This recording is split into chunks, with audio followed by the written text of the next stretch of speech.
There we We're go. And we're live. live. Hey, everyone. Welcome to Nerdrotic TV recaps. Tonight we're going to be talking about Supergirl and The Flash. I'm John Reed, as usual, joining you from LA, or coming to you from LA. Joining me as usual is Dennis Bathalkis from San Diego. How's it going, Dennis? Doing all right. How about you?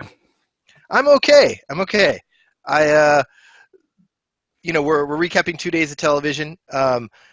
Both Supergirl and The Flash dealt with some very consequential things, but there were parts of each of them that were a little bit underwhelming to me. So I can't wait to break down all of the action. So you want to start with Supergirl? Yeah, let's start with Supergirl. Okay, so Supergirl, this episode, we got more of the Alex coming out plotline. We get more of the Mon-El struggling to figure out if he's a hero plotline. But the two big new things we got this episode were Parasite and Guardian.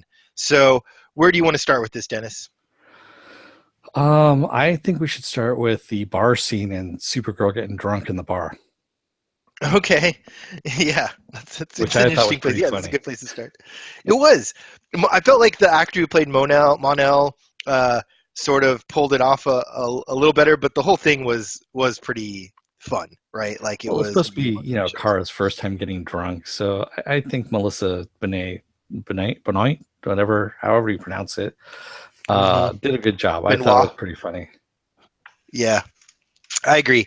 Um, and it kind of made you think just in general, like, wow, she could like never get drunk because if this happened and then some big thing happened and she's the only one who can handle it, everyone would be totally up shit creek, right? Like Yep, that would be bad. Like she could really never take a moment to herself without being in full control of her faculties. exactly. So now you see why Um, Clark never drinks at all. right. You assume he just couldn't get drunk even if he did drink, but whatever. Well, yeah, that's why this. Remember, the drink that they were drinking was some alien brandy or something like that, some alien liquor. Yeah, it looked kind of like snot with eggs mixed into it. Did not look very good. It's like Mountain Dew with grossness. But no, I thought it was pretty fun. And my favorite line, of course, is Manel took me to happy hour. I bet he Yeah. did. So I really like that Win is like, unfortunately, they've tied Win and Jimmy together as far as story is concerned. So the more we get Win, the more we get Guardian and Jimmy at Yeah, this point, which is a little bit unfortunate because those are probably my polar ends of what I like to see from this show. Um, and I also think that it's dragging Win down a little bit as far as like his acting chops and his likability. That said, well, look I at it kind this of way: want to dive. you're not going to get any win unless Jimmy's going to be there and this storyline's happening. Yep. It, unfortunately, that's just the whole case. Yep. He is the Ahura of this group. Yeah, it's a bummer because Hailing they fig- frequencies open, Captain. they figured out a way. Exactly. They figured out a way around that in Arrow, right? Like Felicity became much more than just the girl behind the computer, and Vibe, and Killer Frost, same thing. They've done a decent job in the other shows of taking that character type of the geeky guy who has good ideas, the Q of the team, and turning them into something more. It seems like they're having a harder time with Win. Uh, I don't know why that is, but I think that this is their way to get him to being more than just the tech guy. Um, so that's a bummer. However, the Guardian suit was cool, aside from the fact that the voice is basically Batman slash Arrow slash every other person that's behind a mask at this point. Well, yeah. I mean, it's got to be. I'm a friend. Who are you? A friend. Which actually is a callback to the Superman, the Donner movie, Yep. when Lois Lane asks, "Who are you?" A friend. Mm-hmm. A friend. Um. So yeah, that whole Guardian thing is. Look, I liked it. I let's mean, give it a chance. I thought it wasn't bad. They did a decent job of it, and What other powers does he have besides the shield that apparently punches people back? That I don't know because in the comic, Cadmus had made him basically kind of like he was kind of like a super soldier in a way. Right, Captain America. Yeah. So who Um, knows what this does? I don't know if it enhances his strength at all, or you know, he had more so yeah, agility. for those who didn't see it, Guardian's suit is basically just a big metal um, like tactical armor suit with this like retractable shield that apparently has some powers built into it. Looks pretty good, kind of like Yeah, Spartan. better than Spartan. Doesn't Um, have that stupid helmet that Spartan has. yeah, right. A Magneto Uh, helmet. they all have Magneto helmets when they have helmets at this point. It's so crazy. You know what suit I actually really like that I wish they would model more stuff after is that Firefly suit. Um, Firefly. yeah, the guy in Arrow, I think it was Arrow, maybe it was Flash, but the dude with the metal suit that had the flamethrowers and he could like fly around Oh, that's right. Yeah, yeah, yeah. like that looked cool to me. Sorry, I Uh, was flashing back to Gotham all of a sudden, where they had the Firefly character as well, and it was a worse suit. Let's just say, yeah. Less said about that not one, as the good. better. Yeah. Um, so yeah, look, there wasn't much with Guardian except for the fact that he exists now and he's out there helping out and he's got a motorcycle and it's Jimmy Olsen. You know, it's pretty cool. I don't know where they're going to go with it, but for now, it's a good new hero to add to the mix. I think Mhm. we'll see. But the other big thing here was Parasite came into the mix, and the actor that he inhabited the host body. Uh, I've seen him from a lot of things. I don't know. Maybe you can. Yeah, he's been in tons of stuff, and he always plays a bad guy. He was even in Buffy. Yeah, yeah. He's creepy. Like he's like a normal dude with a little creepiness to him. Yeah. Um, but this was the first time I felt like casting kind of missed. Like I felt like they wanted to shoehorn this actor into this role, and I don't know if it worked for me. What did you feel about this? Well, it was just bad acting. That's all it was. He's not a great actor. Let's face it. None of the people on the show are really great actors, Right. and he just happened to be a lot worse. I think he might have just gotten the call sheet probably about a week before, so he didn't really have a chance to prep for anything. And they were just kind of like, "Okay, here you go. Here's your papers. Learn Yeah, your lines. Go." that's And probably true. Um, I hate to say it, guys, but yes, it was that bad. I mean, especially when he's given the whole monologue about, you know what, my entire lab has just died, but I'm still gonna fight for the environment because the environment is still, you know, it's like, really, dude, so really? let's talk about this because this is, I think, this whole season. I think from the very beginning, they've been really heavy-handed with the political issues on the show, from the Registration Act um, to characters coming out of the closet to global warming. To, like they've really hit a lot of big political things. Why do you think they've made this pivot in this show to try to tackle like world issues in these scripts? Just to show that it's actually existing in, you know, a world kind of like ours. That's all. Hmm. Yeah, I That's don't all know. it is. It And just then seems kind of heavy-handed to me. they're not they're not answering anything. They're just kind of bringing it up. They're not even really doing anything with it. So Right. Especially when you have the guy at the end that they end up saving, who's like trying to claim that like the liberal media has created global warming and it's this hoax and blah blah blah, and you're just like, okay, Parasite, kill this guy. Like please do your job. And they yeah, save him, and you're just like, well, fuck, I'm on Parasite's side at this point. Like, why even put this in here? I I honestly don't know. I mean, there are people like that, and you know that's all it is. I mean that it's just mirroring what's going on now. That's all it is. Yeah, I think it's a clumsy way of doing that as well. It It bugs is. me I a little mean, bit. I wish it's that they could tackle these things either a little bit better or just leave it out. but yeah, it is what it is. Um, so Parasite, how did you like this? How you're? I think you've been looking forward to this, right? This is I something you've was been looking excited about. forward to it. The look of him once he changes into Parasite was pretty cool. Yeah. The fact that he wasn't really speaking though afterwards became kind of weird. They changed the origin a little bit, so he's not. The name was the same, Rudy Jones. So it was the same Dr. person. Jones. Yeah, Dr. Jones. And the thing was, though, he wasn't a doctor.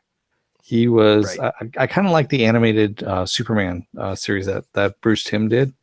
The best, Yep. the origin for that, which was he's a janitor who has a subpar IQ. And he's working in like Star Labs or something like that. And this is experimental goo or whatever is what falls on him. And he gets electrocuted at the same time.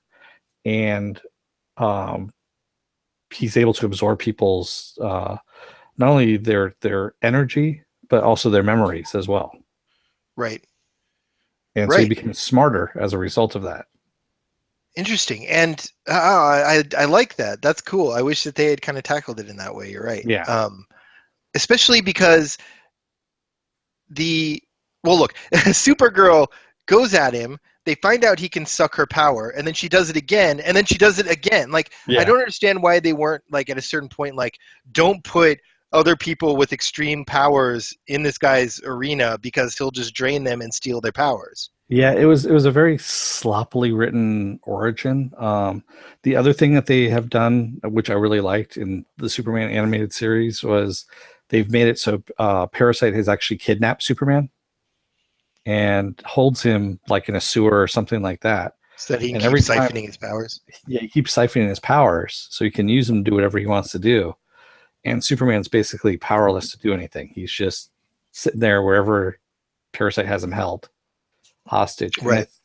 think that would have been a better use to bring in Guardian, to tell you the truth. It would have been a better storyline. That's where I thought they were going with it. Was like, okay, this guy eats superhuman powers and uses them against us. Let's send in someone who doesn't have superhuman powers. Yeah, it was badly done. But it brought in the character, and then this whole thing of him exploding by absorbing plutonium. It was kind of a Yeah, weird. wouldn't he just become like the Hulk, like a radioactive beast that could just Yeah, fry I don't people? know. It was very fractured. It wasn't the best episode. Um, but we do have him now as canon in this universe. Yeah, and that slug has got to be crawling around somewhere ready to inhabit somebody else, Yeah, right? exactly. Um, that's what I thought we were going to get at the end when we got that teaser with Cadmus abducting Mon-El. I Yeah, thought we were going to get. that actually kind of made me laugh a little bit. I mean, just in a sick way, I guess you could say. It was, here's this guy who really doesn't want to do anything good. He was working for a bookie for all as muscle to go after people that haven't been paying the bookie back, and using his powers for that. And then when he finally turns around and decides to actually do some good, he gets abducted. Yeah, totally. That's. I feel like that's going to be Mon-El's luck throughout this entire thing, where he's like fighting against his devils, and anytime he, clears a bar, something bad's going to happen to him. I just have a feeling He's that's never going to cleared a be. bar. He always drinks through it. Yeah, there you go. But so let's focus on Alex a little bit. Alex Danvers. So she's battling her own thing right now. She has a crush, and Well, you got to her remember, crush is she's 30 years old, just 30 years old, realizing that she's probably gay. or just accepting that she's had these feelings for a long time. Yeah, and that she's And been burying him and all that kind of stuff. And I think they handled it fairly well. yeah, Uh, they did. But the girl she has a crush on is kind of a bitch. Not really. Well, okay, yes and no. I mean, one thing was she says, kind of like, I don't want to be the testing ground for you, kind of thing. She should have said that before then, because she pushes Alex into coming out to her family, which is a difficult thing for a lot of people to do. And she does it under the pretense of like, if you do this, we'll have drinks and hang out. No, And no, then, she didn't push her. She basically said, "Here's what I did." She goes, "And I'll be there for you when you do it, whenever you do it." And she goes, "And I'll buy the first round of drinks." That's all she said. She didn't tell yeah, her to go and do it. Alex decided to do But this on come her on, own. she knows that assumes that she's not that she's clueless, and she's not. She understands that Alex is doing this because she has a crush on her. Like, she can see what's happening, yet she doesn't, she's not upfront Yeah, about where she she she stands. wasn't. Yeah, she wasn't upfront with and yeah, there are some dickish moves that she was doing, but Right.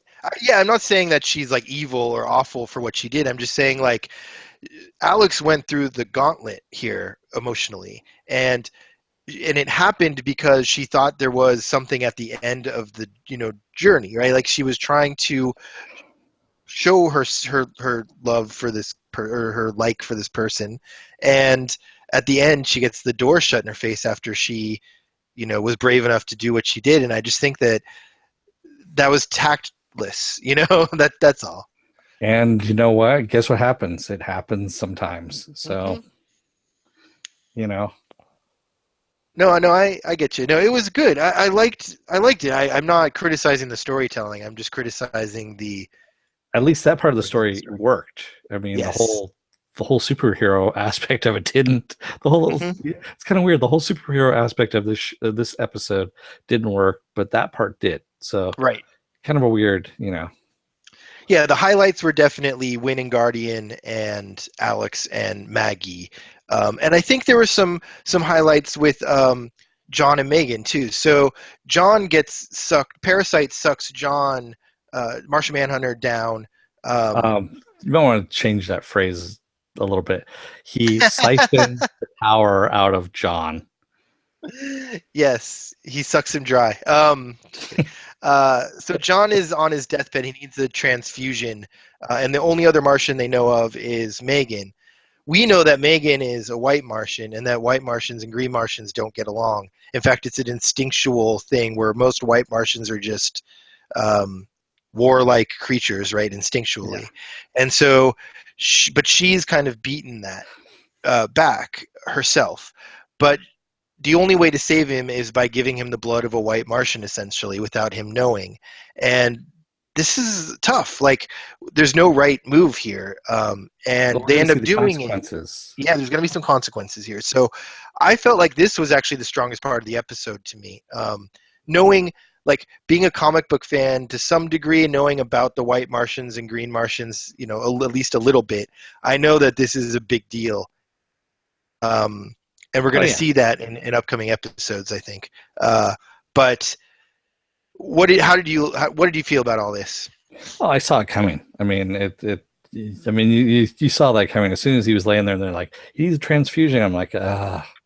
Yep. So now they're gonna have the whole evil John. Yeah. So this is never this has this happened in the comics where he's He's lost his mind. Yes, yeah. but he Because doesn't have white Martian blood flowing through him in the comic no, books or no. anything. You got to remember, since he's a telepath and all that, he has had his mind screwed with before, where he's gone insane and attacked other members of the Justice League and all that kind of stuff. And Yep. so that has happened before, and that's just kind of how they're doing it without using the telepathic abilities. They're just Yeah. using the blood transfusion. Yeah. So yeah, no, I liked this aspect of the story because it was something that they did that doesn't have immediate impact, but is laying some breadcrumbs down for things to come.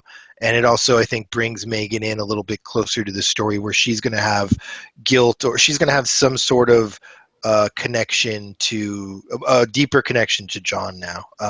Well, yeah, and she So also becomes a member of the Scooby Gang too. yeah, she becomes a member of the gang, exactly. So this is a good way to bring her in and have some consequences in the future.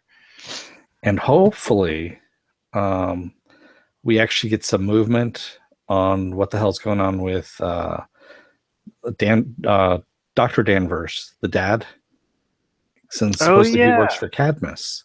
Remember, we got that storyline that's been dangling out there in the breeze since season one.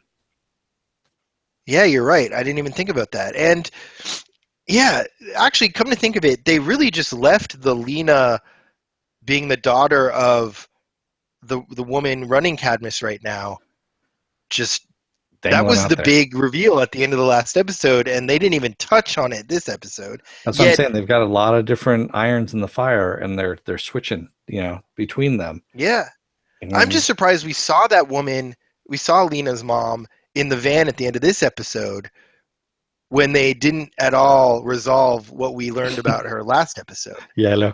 And why was she in the van anyway? I mean, couldn't she Right? just? Why does she need to? I don't know, but yeah, This episode had some serious problems, but uh, I would say on the whole, it's pretty good. I mean, the show's still pretty good. Again, you like it a little bit more than I do. This episode was more what I expect from this show, and I hope it gets has higher moments, but they dealt with a this lot in this is this a low point. episode. Yeah, Yeah, this was a low for sure. point for the first And it one could have of been a this high point. season. It could have been a high point. I mean, they had Parasite, they had Guardian, they had more Megan. Like there were a lot of things that could have been really good about this episode. Like I said, you were looking forward to it quite a bit. Yeah, it was just the writer. Honestly, they need to get. I think it was the same writer who wrote what was it, the second or the third episode that we were talking about I that had think the same. Berlanti wrote this one, didn't he? No, Berlanti didn't write this one at all. Did he write The Someone else did. Flash then? I saw his writing credit in one of the two episodes, It might have been the Flash. maybe. Speaking of which, that's probably a good segue. Yeah. Yeah, so actually, before we move on to The Flash, a little bit of housekeeping. You can follow me on Twitter at JohnReed16. You can follow Dennis on Twitter at DeForce. You can go and join our Facebook page, please. It's facebook.com/Nerdrotic Podcast, where you can get all the event updates, that sort of thing. And movie trailers. I've been posting movie trailers like lots of crazy news. lately.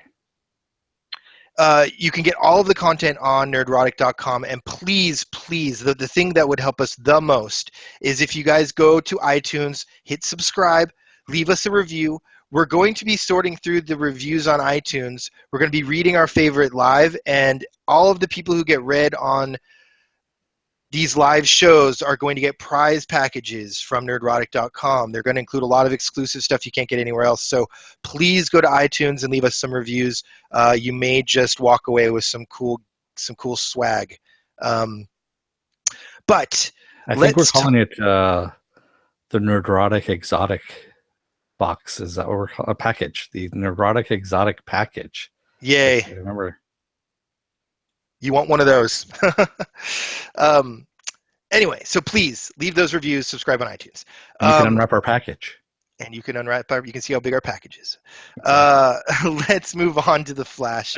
So I was happy with this episode of The Flash. Again, it had some issues. But on the whole, I like where a lot of this stuff is going. I like where a lot of the Vibe and Killer Frost stuff is going. I like where the Wally West stuff is going, and they're pretty much telegraphing that Julian is probably Alchemy at this point. I mean, he didn't show up to work. They're leaving those breadcrumbs out there for us now. There's either two things: either he is Alchemy, or he is one of the people who left a husk behind. So, metahuman himself. What are these husks exactly? Basically, it is what they leave behind of their old selves once they've transformed into the metahumans they used to be in Flashpoint. So Wally's in the cocoon right now. Yep. When he comes out of the cocoon, he'll have the husk of his old self, and he'll be his new self. Yep. Now, did Caitlin go through this process? No. Remember, she said months ago it happened. So she, as a result of whatever happened during Flashpoint, when Barry went back and fixed Flashpoint, he changed something ever so slightly, or Thawne. She was always changed something. So right. She got power. It seems more and more like she's heading down a path where she will be Caitlin no longer and will be Killer Frost 100% of the time. And I'm okay with that. How do you feel about this? Horrible actress. Oh, I like her. You made me watch Sky High, which I went and did because of her and because of you and because of Gary. And now you're saying you don't like her as an actress after pointing me at that movie? Jesus. She is a horrible actress. I mean, come on. She's better as Killer Frost than she is as the wimpy, Caitlin Snow. Yeah, no, I mean, I get it. She's not the Killer Frost from the comics, that's for sure. But I like her. I like her She's kind of like Xander in Buffy, right? Like she's kind of the heart of the team, Oh, I wouldn't but even now say. she's got these powers. No, if anything, Cisco's the Xander. Okay, that's probably true. So she's Spike. I don't know. Anyway, so this analogy's gone astray. Uh, Um, I would say, so did Buffy have a dog at all? No, no, she didn't. Anya, maybe she's Anya. No, Um, God, no. Anya was actually cool. So, Anya's my favorite Buffy character. Um, so yeah, no, I like Killer Frost. I really hope that I just hope that they can do something where if she does go evil, she still has some sort of a soft spot for these guys because I don't want her to just be like a villain. Like I don't want to waste her on just being a villain on this show. I tend to like her personally, um, but we get Cisco being a lot more vibey this episode as well. Um, that's it's so weird. Like it's so weird to see Vibe on the show with this actor because he just doesn't. I don't know. What do you think of Cisco and Vibe? um, I want to see more of it, honestly. And I'm kind of glad. And it's kind of funny because Iris has a point now. Everyone's getting powers around them except for her and Joe Right, right. in HR. And look, I don't think Iris is going to get powers. I think it would be a mistake to give her No, powers. She's the lowest she's not lane of gonna the get. show, Yeah, and you know, I think we like Iris being the underdog who prevails. We don't hmm we don't really need her to be a hero. What all these she's other hero people are turning support. into. That yeah, hero support. So speaking of hero support, um, Jesus Christ, now I get these Now jokes. you get Damn the it. references. Thank you.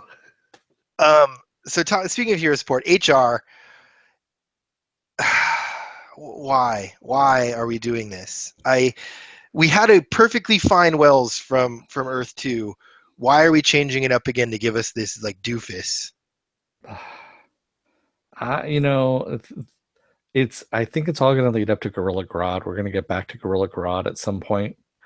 That was Because a good little drop this episode where he's like, "Oh yeah, we had lots of sentient gorillas." yeah, because remember they dropped Gorilla Grodd into a different dimension, a Hmm. different Earth, and I think they dropped him on his Earth, Seems like, and it seems like he's built up his whole his whole army. army. Yeah. So yeah, I mean, if that's the case, not only do we get Gorilla Grodd, but we should get Giganta as well, Yep. because Giganta is actually a female gorilla that was experimented on by Grodd to look like a human who can grow 50 feet tall. Right. That'll be fun. I'm sure that'll look like Yes. crap on the show, but it'll be fun. Yeah. They don't do well with growing and shrinking and running and punching Yeah. on this show. Um, they do a pretty good job with ice, though. I like their Killer Frost stuff. I told you it's Uh, particle. The particle stuff is a lot easier than doing actual, Perspective, textures. yeah. So this episode also had Barry kind of trying to hold this team together. I don't know if you viewed it the same way, but it really felt like Joe was taking a day off and Barry was supposed to be the one to kind of hold the fort down, and it didn't go particularly well. Well, you guys got to remember, Barry's still feeling responsible, and rightly he should be, for fucking everything up in this universe. Yep. He's about to lose one of his best friends to the dark side because of what he did, and that's bad. Yeah, and I think we're gonna finally find out that it wasn't his fault.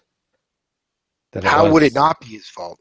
because it's Thrawn. Remember, uh, Thrawn. Thrawn, whatever his name is. Thrawn is Star Wars, which we were just talking Oh about yes, before the show okay. started. So Thawne, I think it's Thawne's fault. He's made some a little few tweakages here and there. Yeah. I wonder if that'll be the crossover to end the season. We're going to get this crossover in a couple weeks. Um, Heroes Well, versus Aliens. remember we have Thawne in Legends Legends of of Tomorrow. Tomorrow, who is actually tweaking the timeline as we speak. Yep. So it's going to have to happen because there's at least two or three crossovers this whole season. Oh, really? That's great. Yes, Yeah, that'll have to be the second one. I mean, we it have could to be get this one too. We don't know. Laurel back at some point. This one seems to be taking place in the Supergirl universe. It has to, right? Like the alien thing is what's going on over there. I think that the second or third crossover will be in our Prime universe, if you will, Earth One. Um, Possibly. so, so let's talk about Julian and alchemy a little bit. It seems like this is happening, right? Like it seems like Julian, you think he might be one of the people who left that original husk, maybe that they were looking on the beach. Possibly. I thought that was Rival though. Anyway, so but he No, could because also be Alchemy made Rival, remember. right. So what do you think? Do you think it's too obvious that Julian is alchemy? Is that why you think maybe they're going a different direction? Well, I mean, I think I theorized this, what, episode One. two? Was it Yeah, episode one? very early on. Yeah. And if I caught it that early on, other people did too. Hmm. So it could be a red herring, but I'm highly doubtful because it is a CW show. Right. So I'm pretty sure he's going to be Alchemy. Yeah, and it makes sense that he would be alchemy. I mean, they're bringing in a notorious act. You know, this actor has played a villainous character in the past. He's known for it. He, uh, yeah, it just makes sense. And I'm looking forward to that. Look, this seems to be a different type of villain for the Flash. We've had so many speedsters, right? Zoom, Reverse Flash. We've got Rival. You know, we've got all of these, um, all the big bads of the seasons, the Mhm. overarching storylines have been with a speedster as the ultimate bad guy. And Alchemy's not a speedster, right? Like he's a representative. He's like an embodiment of the mistake that Barry made in creating Flashpoint, Exactly. and he's also a very strong character, right? He's somebody who can basically create any meta he wants because he knows who is a meta in this other world, and that's pretty strong, powerful. Yeah. Plus, What whatever was he that? was using to fight, you Don't, know, Barry, we don't know exactly what that was. that was a different stone from the one that Wally picks up before he goes into the cocoon, right? No, that was the one that dropped out of his hand. Oh, because one was blue and then one was like orange. Well, no, what happened was, yeah, when it fell out of his hand, it dimmed. It went orange. Okay. And then it started talking to him and it started to turn white again or blue or whatever. Right. And that's when, Wally picked it up. So the weakest point of this episode was Shade. Was it the Yeah. bad guy that they were chasing down? Shade is a That Flash villain. yeah. So, but it was all like it was. He didn't do anything. Like there just seemed to be like they needed a villain to throw in there to be the distraction. Yeah, he was just there for a distraction. That's all he was there for. It was really not fleshed out well, No, like at all. no, there was like I said, I think we're gonna have this week is gonna be bad for all the episodes across because Because they're gearing up. they're gearing up for the alien invasion. This was something though I was thinking about when I was watching Flash because with Supergirl they're doing all these aliens, right? But Flash is about to become part of this week-long crossover, but the season hasn't been leading up to any sort of alien invasion, right? They haven't dropped We any seeds, any breadcrumbs there. we get next week as well. Right. But I guess what I'm saying is like it seems as if everyone's going to get pulled into the Supergirl storyline to do this crossover and leave what's going on in the other shows for a week. Possibly. It's I don't know. Like I said, we'll have to see what they do. Um, yes, we will. But I don't know. It was a bummer to me that they weren't maybe leading up into the crossover a little bit better. Well, it's CW again. When have they ever done like a really good, compelling story? Supernatural, I would say, was a good, compelling storyline. Hmm. There've been some good stuff. There's been some good stuff on CW. I still think Crazy Ex-Girlfriend's a really funny show. Yeah, Um, you're on your own on that one. I can't do it. I'm sorry. did you watch the Tomorrow People? I tried to, and it was just really bad. Yeah, That's why I got canceled. I liked it. And then, do you watch the 100? I don't. I heard that's actually good, but Yeah, it's pretty good too. I feel like the CW has kind of taken a little bit of an HBO. Look, the quality and the budgets are very, very different, but they've taken a little bit of a HBO mindset where they're just like finding good creators and giving them properties to, like saying like do your thing. Well, Supernatural's creator Eric Kripke is the one who's doing Timeless. Oh, I didn't know that. That's Yeah, good to he's the know. one who created Timeless. I just remember I started my career the same year Supernatural started, so it was like 10, 11 years ago, however long ago it was. Yep. And I remember going into work on my first few weeks of work, being like, I just saw this new show. It was so good. Like, so Supernatural's been good for a long time. I mean, that's I, they've done I a good was a job with that. I was a big fan of it too, up until about season 9 or 10, and that's when I was just kind of going, okay, this thing needs to end, because it's just way too long in the tooth, and it's gotten too meta now, Yeah, yeah, I mean, it should have ended like around season 5, where Kripke had actually fleshed it out too. it seems the best shows should end around season 7 or 8. Like the longest running shows you can think of, 7 or 8 was where they probably should have wrapped it up. See, that's why I'm saying 5 seasons. If you can just do kind of like the old telenovelas, you Yep, know, Lost. not Lost. I'm talking about telenovelas, the old, No, I know. the Spanish telenovelas. Hmm. They have them done for like, I think it's like 3 seasons, something like that, and then they're done. Yep, yep. It's Downton all one. Abbey, I think, was something like that. And then if they want to do something, attached to that whole storyline, they start a whole new storyline, Yep. and that goes for 3 seasons and done. Yeah, no, it's a smart game plan. The superhero stuff I think is a little bit different because as long as you have story to tell, you've got this universe to play in. Well, Yeah, you can go before too much monster of the week though on that one too. true, true. You have to have big storylines to tell. Before we end here, I just wanted to throw out there they announced the Inhumans TV show is coming to Unfortunately, ABC. yeah. Um, this does not seem like. Do you think, without putting my spin on it, do you think that this could be the first step in ABC capturing what the CW has done, or do you think that? No, unfortunately, they have Jeff Loeb in charge of their TV, their whole TV production, and not Netflix, but the ABC stuff. Even Thank God that? they don't have it with the Netflix. You know how we can tell the difference? The Netflix stuff is good. Yeah. Jeff Loeb was one of the people on Heroes, um, season 1 Heroes. So if that tells you anything, and just because I need to look it up now because I can't remember exactly how many bad He was TV also involved shows. with Teen Wolf, though, the movie.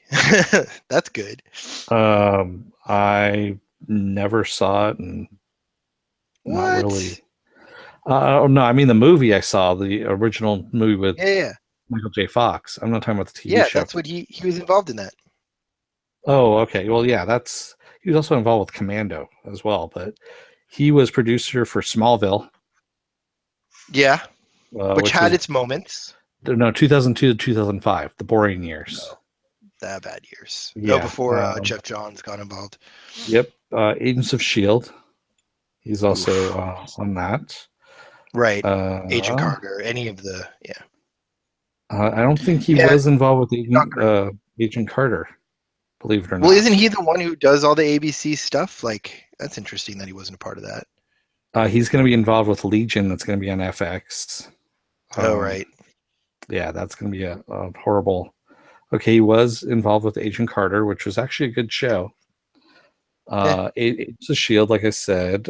He is actually a producer on Daredevil and Iron Fist. That's kind of Yeah, interesting. see, I thought he was anything Marvel TV, but I don't think that he really has a lot to do with this stuff. I think that he's just the one that kind of green lights the idea and then puts the creator in charge of it. So, it could be okay depending on who the creator is. I always, whenever I see his name, I cringe because it usually is the kiss of death of anything. Uh, okay, Lost, Heroes, Smallville. Actually, it was okay. Smallville, Lost, then Heroes, all in that order Right. is how it went. Um, yeah, I mean, just some really bad stuff. And also, let's see, Burglar with Whoopi Goldberg, Firestorm Yeah. with, what's his face, uh, the football player. I can't remember now who is now a commentator because he really sucks at acting. Just really bad movie choices. And Yeah, but Jeff Lowe, I mean, he's a producer, right? Like all he does is kind of well, he used to be a comic book put this writer. stuff. Yeah, yeah, no, I know, and he did some. The guy's a really interesting guy. I just don't think he has that much involvement in the projects. Like Lost was not his thing, right? Like he was involved with it, but that's No, J.J. he Abrams. was after J.J. Abrams left. He was the one that was handling it. That was all the shit years. Was Jeff Loeb. Right, right. Same thing with I don't know. Smallville. I mean, he was handling I it think for. if you really look into it, like yes, it was mishandled. He has the capability to mishandle a project, but he's not the creative force behind any of this stuff. No, he's not the creative force. No, I'm just saying So he could get lucky and have somebody who's good at creating be the creative force and pull something off. Like that's he'd have happened to with him in have the like a past. couple of horseshoes up his ass on this one in order to be that lucky. Yeah. No, I agree. Look, I think ABC is setting these shows up for failure by trying to create an ecosystem for this stuff that's very campy and very um, just not it's not the best place for this type of stuff, and the studio itself demands a lot from their shows. So Yeah, I mean, if they're really smart, and there's no way in hell they'd be able to do this right now, is they'd get Ed Brubaker and throw him on this. Ed hmm. Brubaker right now is on Westworld, so Oh right. and that ain't gonna happen now that he, Or Brian K. Vaughan. I mean, that guy's good at TV. he's busy right now, supposedly trying to get Why the Last Man on TV. That's been supposedly greenlit Yeah, for the 18,000th time. I do think though that now that they have this guy who's doing American Gods, which is actually going to air, that this guy will be able to pull off. Like I think that now that they have a real person attached to it that has a living show on TV at the moment, They've had or that lots of will people have a that had living show. shows, living shows on TV and movies and stuff like that attached to it, and they've all left for No, I various know. reasons. I have hope for this one though. I've got a good feeling about this one. So I think that's good though. We've got, Inhumans probably won't be great, but we've got Legion, which probably also won't be great. But we've got Why the Last Man, we've got American Gods, and we've got Runaways all in the pike in different areas. In addition to all the Netflix stuff and all the CW stuff, I mean, it's a good time for this stuff on TV. Yeah, we also have iZombie coming back in February. Yeah, I don't watch that show. Oh Jesus, you should watch that. That's I actually a watched the really good first show. season. It was just two case of the week for me, and it was two Veronica No, Mars with zombies. go into the second season. The second season actually takes you more into the story. I actually met the creator of the comic. I used to read the comic when it first came out, Hmm. and he and I had a really good conversation. We actually met. Weirdest thing, it was at WonderCon. It was, I think he was working for either Dynamite or Boom at the time, and comic book companies, and they were throwing a party in their hotel room at WonderCon, Hmm. and he and I were talking, and it was with another comic book creator too. I can't remember who it was at the time. About all these different zombie comics because they were getting it was when Walking Dead had first come out as well and all this stuff. Yes. And so we're actually having a pretty good conversation about all this stuff. And the guy's really smart. It's a really good. You would like it actually. I don't know why you haven't gotten into it. It's got a lot of kitsch to it, like a lot of '80s stuff. Yeah. All their cutaways. When they come back in with Mike Allred's work, Hmm. his drawings, all have titles from '80s songs. They're all bad puns of '80s songs. So. Aspects of it just didn't the show didn't keep me coming back, so I'll have to check out the comics a little bit more. Maybe that'll make me more invested in the show. My girlfriend liked it a lot, but just after the first season we never really like we our DVR kind of spooled up with the first few episodes of the second season, and I was just like, I don't really need to watch, like, I don't know, I just kind of fell off. Yeah, now you got to go back to it again because they have Okay, different I'll check it out. classifications of zombies. You have the Live More zombie, and then you have what are called the Romero zombies. So, Okay, yes. well, I'll check it out. I'll give it another shot once I get through Star Wars Rebels, which I'm almost done with. um Okay, so everybody, check us out. Make sure you follow us on Twitter. Check out our Facebook page. Go to the website for all the information, nerdrotic.com. And please subscribe to us on iTunes. Leave your Oh, reviews. We'll try to get some prizes read on the shows in the upcoming weeks. we missed one big thing about Flash. Oh, what was up? The big reveal of who was helping out Alchemy. Oh, who was helping out alchemy? The Speed Force god. Oh yeah. Okay, so what is that? You know what? That was after I had put down Flash for a little while, and that's when it started going into that whole, Speed Force, all this fracturing and stuff like that. And I never got into that part of it. So I honestly don't know who it is, but I just from what he said that he's a Speed Force god, Yeah, and yeah, he the runs god the of Speed speed, or Force. yeah, it's weird. But hopefully they do some cool stuff with the Speed Force god. More to come, I think, next week on that one. Yeah, definitely. Well, yeah, Okay, the well, way I'm they glad left it you was reminded me cliffhanger. because yeah, no, I'm glad you reminded me about that because I was uh, I totally forgot about that because I kind of was just like, well, that guy's crazy looking. I don't know who that is. Um, Is that Ultron? yeah, exactly. Did Parasite show up again? Um, anyway, so again, follow us on everything, nerdrotic.com, iTunes, subscribe, leave reviews, and yeah, I guess we can sign off for the evening. We can, and don't let the door hit your ass on the way out, America. Awesome, awesome, awesome, awesome, awesome, awesome. Bye.